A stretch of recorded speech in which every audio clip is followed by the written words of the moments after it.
సమయం ఆసన్నమైంది.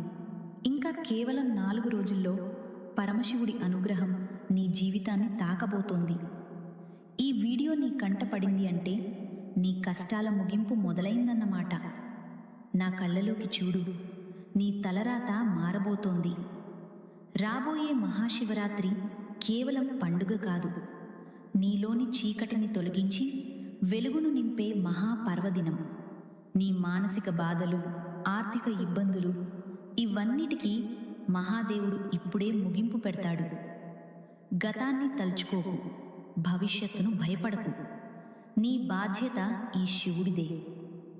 4 రోజులు ప్రశాంతంగా ఉండు. నాతో ఎవరూ లేరు అనుకోకు. నీలోని శివశక్తే నీకు తోడు. ఎంత పెద్ద కష్టమైనా ఈ శివరాత్రిలోపే మంచులా కరిగిపోవాల్సిందే. నమ్ము. ఓం నమః.